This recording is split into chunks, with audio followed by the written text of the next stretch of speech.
I need a bike. Daisy, go to the design house. They've got a patent office there, patent office.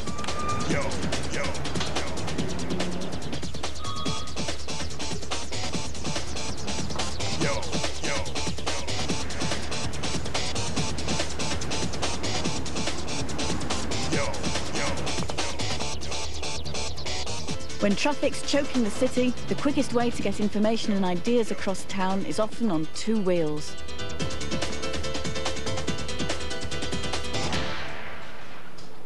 And one place to take a bright idea is the patent office. Every year, tens of thousands of people come up with new inventions. What's to stop somebody else just from pinching your idea? Well, there is a way. You can pay to have a legal document drawn up. One of these, a patent. And this is proof that it's your invention. There's thousands of them over there, and that's just 1 week's worth.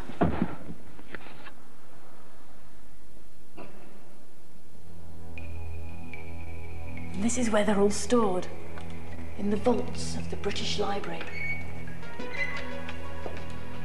They go back over 300 years, from soap to flying machines, from toenail clippers to radios. They're all here. And look, here's an early bicycle.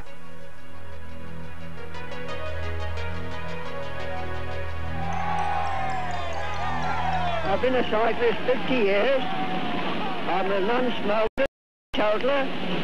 I go to bed early, and there's no monkey business.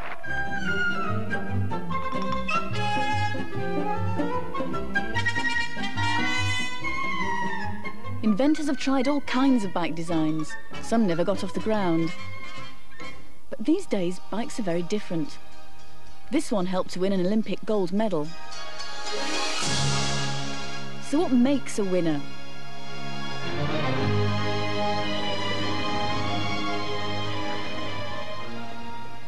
Well, it wasn't just a special bike. It took a special rider too. Chris Boardman was the champion cyclist, and he was trained by Peter Keane.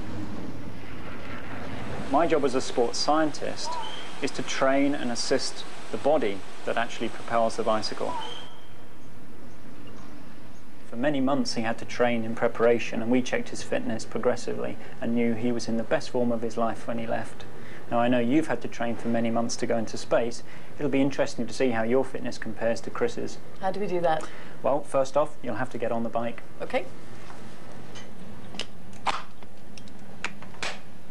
I'd always thought cycling was about being out on the open road, so I wondered why we were indoors. The reason we've brought you into the laboratory is that out in the field, when you're riding a bike, so many different things can affect your performance, whether it's hot or cold or windy or wet. In the laboratory, we can control all of that and see exactly how fit you are. It wasn't like any bike ride I'd been on before. Peter wired me up to machines. I had to breathe through a tube. Finally put a peg on my nose. And all that was before the test started. All you've got to do now is concentrate on the screen and work harder as the computer asks you to work harder, until you can't do any more. Oh, great. Well, I was pedalling quite hard, but the bike didn't seem to be going anywhere. All the power you're producing is being used to drive a fan very, very fast, and that's simulating the effect of actually riding your bike out on an open road. The reason we think the power is so important is that it's ultimately the power that you can put through your bicycle to your back wheel that will push you along the road. So the more power you produce, the faster you will go. Okay, now you're over 130 watts, so that's about the power you'd need to do about 16, 17 miles an hour on a flat piece of road. And that didn't seem such hard work. So what stops you just going faster and faster? In most cycling events, the power that you can produce is limited by how much oxygen you can get to your muscles, and that's why it's so important that we can collect all the gas that you're breathing out to see how much oxygen your body's actually used. You can see, Helen, you've now completely filled a 200-litre gas bag in just 5 minutes of collection. So it's a huge amount of air your body's had to breathe out to cope with the load that we're putting you through. I'm now having to collect in the second bag See how much oxygen you're using now. Now soon into the test, your body will start approaching its limit in terms of how much oxygen it can use. That will cause your legs to start to hurt, and that will eventually lead to the fatigue that will stop you in the test. But you're okay now. It was getting harder though, and I could feel my heart pumping away quite fast. The monitor showed us exactly how fast. Your heart rate is now double what it was at rest. Your heart is having to pump more and more blood to get more and more oxygen to your muscles to produce the power that you need. Okay, Helen, you're doing really well now. You're well over 200 watts, so your heart rate's now getting higher and higher. So let's concentrate now, keep working.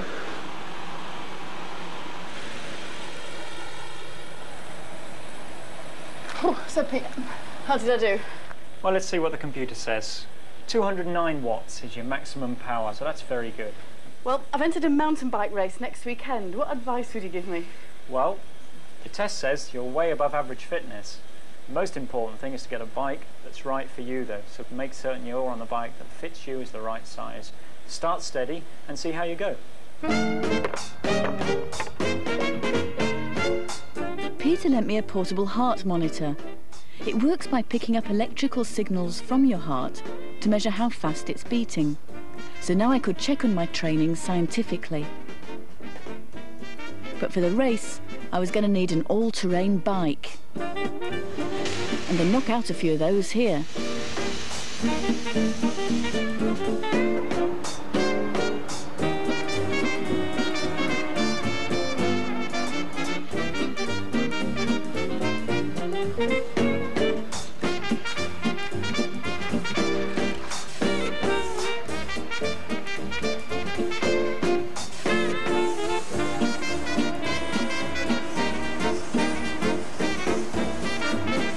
And that's just in 1 year. Where do they start? Well, an all-terrain bicycle is like any other bicycle. It's human-powered, so one of the first considerations has to be you, the rider. We've got to make the thing fit you so that you are comfortable on it and have proper control of it. It was time to visit the bike shop. I've come to be measured. Right, step this way.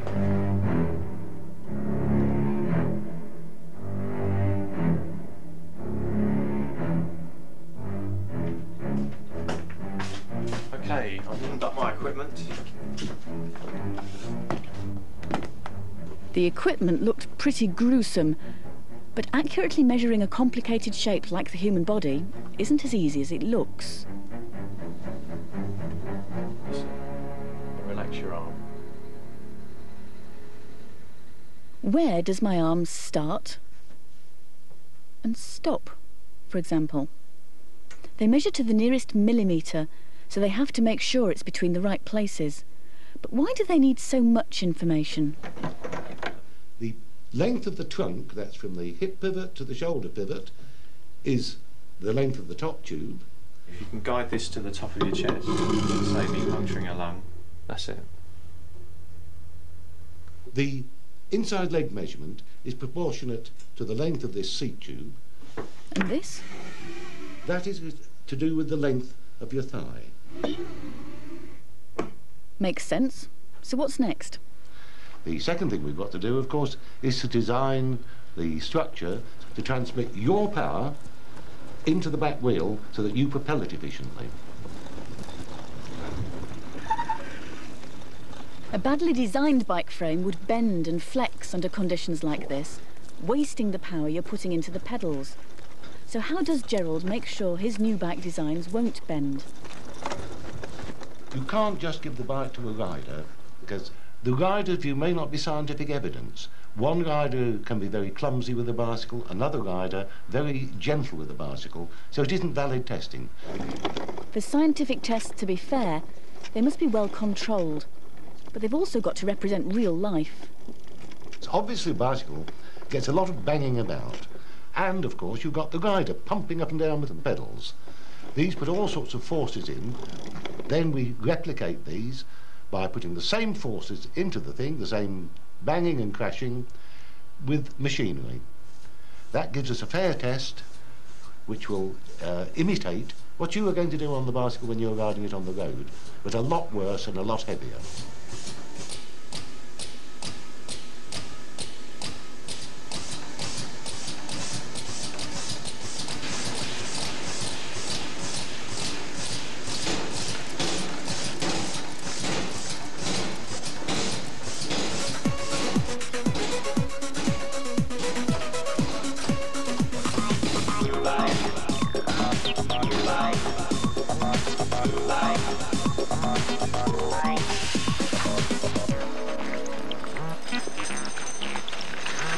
The bikes take a real pounding. What makes them so strong? We use materials which are strong and stiff. And the way we use them is really quite simple. It's the shape we make them in that is important, as well as the material we make them from. This is a sheet of paper and it's rubbery, but if we roll it into a tube, all of a sudden it becomes quite a stiff thing. Now, if instead of using a sheet of paper we use a sheet of steel, you can imagine just how stiff this would be. So it's tubes that make mountain bikes strong and light, but tubes aren't necessarily right for every bike. Tubes are fine. When they're circular, they're very light and strong, but of course they don't pass through the air very well. It's a very bad shape for moving through the air. What you need is something the shape of an aeroplane wing.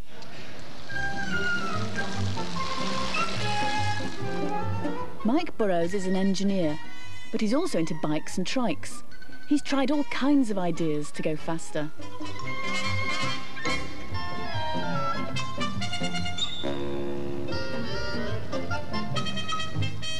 This one has a cover, which helps it slip through the air easily. It's an idea he borrowed from nature.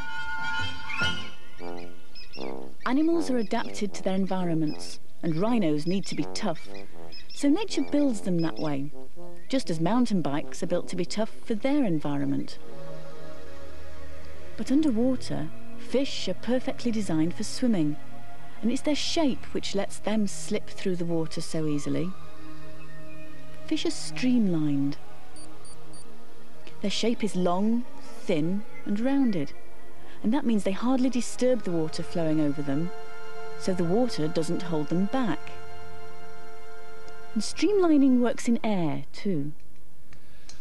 I've been designing different sorts of bicycles over the years, and what I discovered simply by using them was that the streamlined ones went the fastest. Getting the air out of the way is a problem, and the smoother the shape, the faster you go.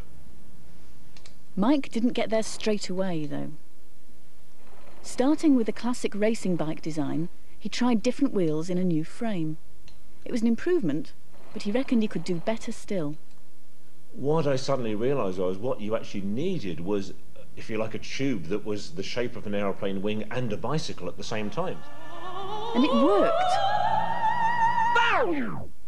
But without tubes, none of the bike firms were interested. I mean, I'd had the basic design for the bike for 10 years. Then a friend of mine who worked for a local car company said, can I take it to show them it works? I said, yeah, fine, if they want to look at it. And that was it. They saw it, and they saw what others had missed. Richard Hill saw the genius of Mike's idea. He's an expert in aerodynamics, and aerodynamics is the science of airflow. Well, my normal job consists of fine-tuning the airflow over sports cars to get the most out of them. And to do the same thing with a bike seemed like a pretty good idea. With a new set of handlebars, Richard and his team kept the same overall shape as they put together another version of Mike's bike. But they needed to test it scientifically. So they went to Myra, where there's a special laboratory called a wind tunnel.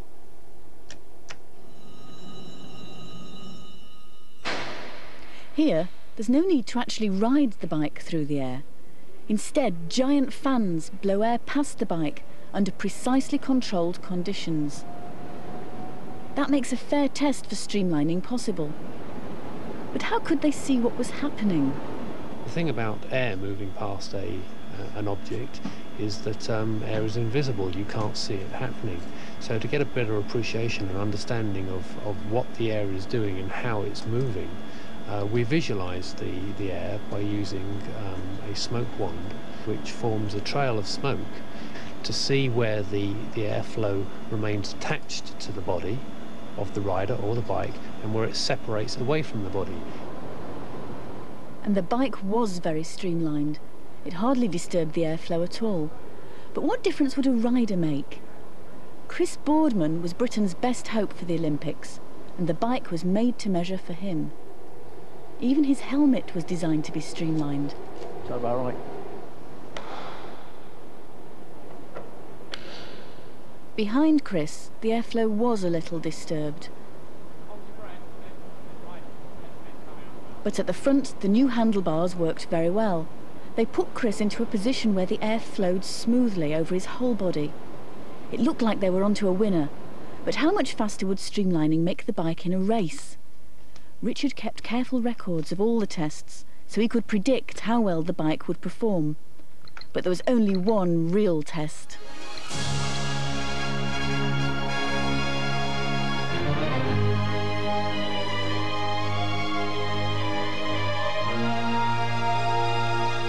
On the day, it was all down to the rider, Chris Boardman.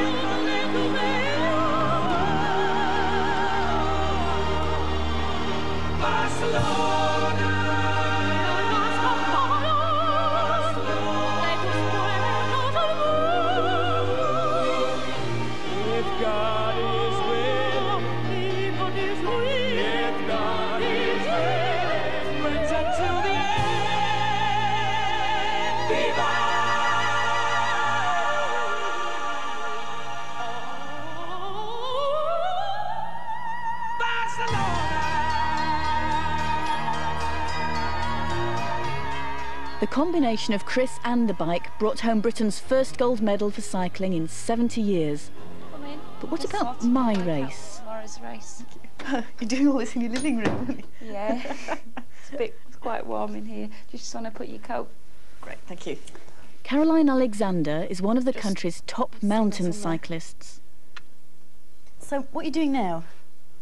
Just taking this block off to put a different ratio on. There's going to be some steep hills tomorrow. So that you want to, what do you mean by ratio here? Well, the size of the cogs and how close they are together. So that's my big one, with a steep hill. And they go down in order of size. Obviously, you can't put a small one on next. You have to put the next size down. This is all going to help you get at the hills, but obviously you're going to want the bike to be as light as possible. What can help you make the bike light? Well, there's a lot of titanium used in my bike. Everything on it is very lightweight, so that I can have as light a machine as possible for the climbing up the hills. I've entered a mountain bike race. What kind of advice can you give me? Most importantly, enjoy it, because there's no point in doing it if you don't. But just to take it easy at the start and don't feel intimidated by anything. If there's something that's quite steep and you're not sure whether you want to ride down it, then just get off, because you won't be the only person. There'll be plenty of us walking down with you. It's going to be scary going downhill. Yeah, there's sometimes a few drops that are a bit frightening.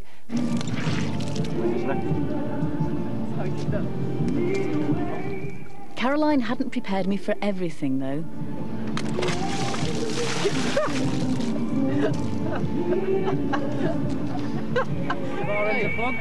Numbers on right.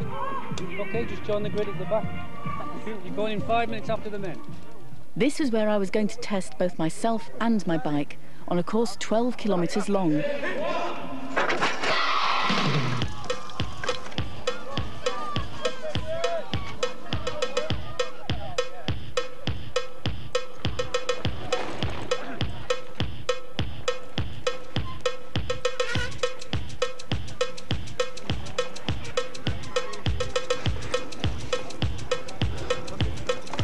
I hadn't expected so much mud.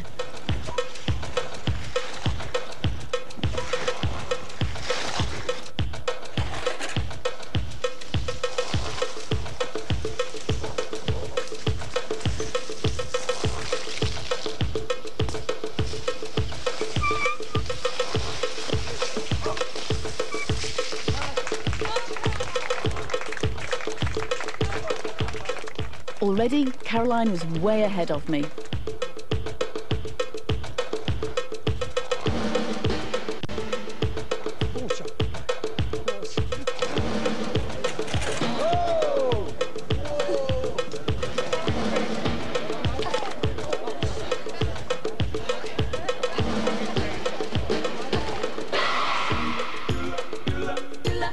Must be an easier way.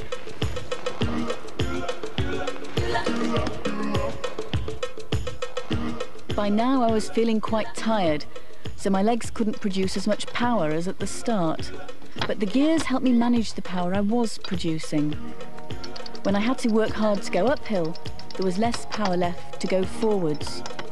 Changing to another gear made it easier, but now the bike didn't travel so far for each turn of the pedals.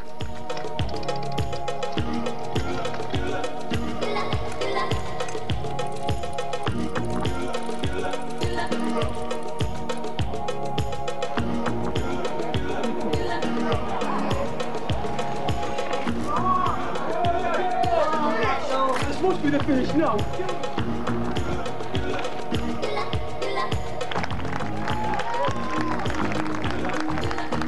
Caroline came first in her class, but some only just made it.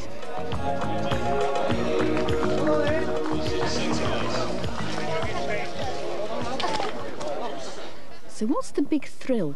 Come on, mate, keep it up. Come on, Jason. Mod's my best conditions.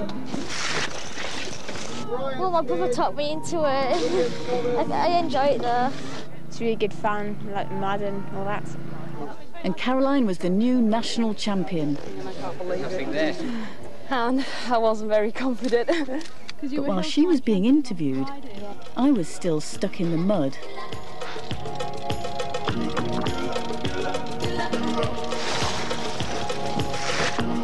Everyone else had crossed the line hours before me, and by the time I finished, the crowds had all gone home. But I made it in the end, and with a good excuse.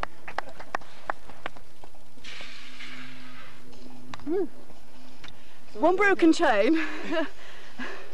Broken chain. Lots of mud. You're right. Lots of mud, lots of scratches, and I'm soaking wet. But it was fantastic.